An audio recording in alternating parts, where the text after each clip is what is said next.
Welcome to Thoughts on the Market. I'm Andrew Sheets, head of corporate credit research at Morgan Stanley.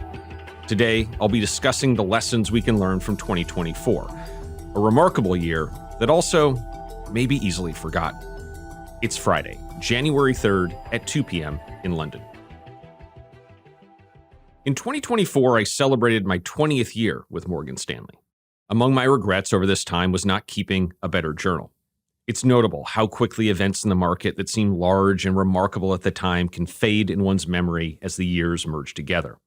How markets that seem easy or obvious in hindsight were anything but. I say this because many years from now, 2024 may end up being one of those relatively forgettable years. Another year where, as usually happens, the stock market went up. Another year where stocks outperformed bonds, the U.S. dollar strengthened, and U.S. stocks beat those abroad. Yet what is significant about 2024 is the scale of all these trends.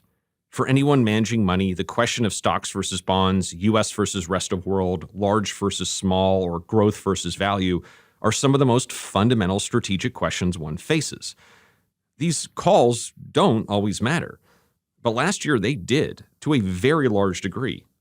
Global stocks outperformed bonds by about 20%. Growth outperformed value by practically the same amount. U.S. stocks beat their global peers by 13%. In short, one's experience in 2024 in relative performance could have varied significantly based on just a few relatively simple decisions. Related to that is a second lesson. 2024 was a reminder that while valuation is a powerful long-term force, it can be a much more frustrating 12-month guide.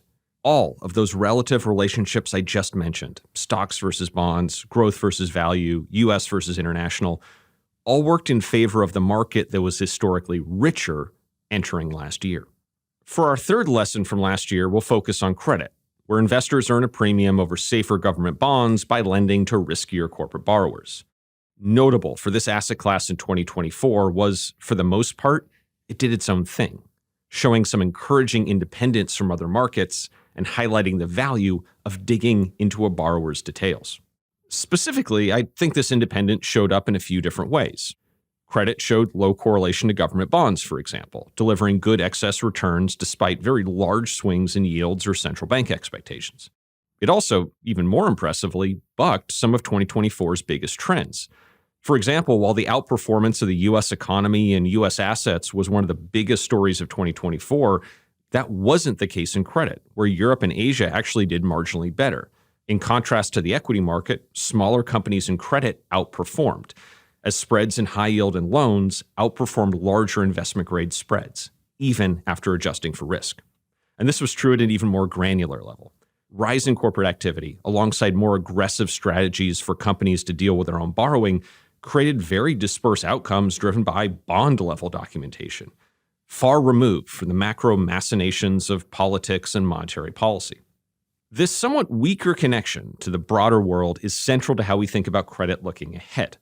While big economic and political questions certainly loom in 2025, we think that credit, for now, will be driven by more micro company-level trends and show somewhat lower correlation to other assets, at least through the first half of this year. From all of us at Thoughts on the Market, we wish you a very happy new year and all the best for 2025. Thanks for listening. If you enjoyed the show, leave us a review wherever you listen and share Thoughts on the Market with a friend or colleague today.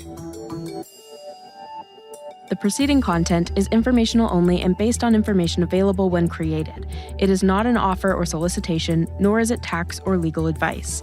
It does not consider your financial circumstances and objectives and may not be suitable for you.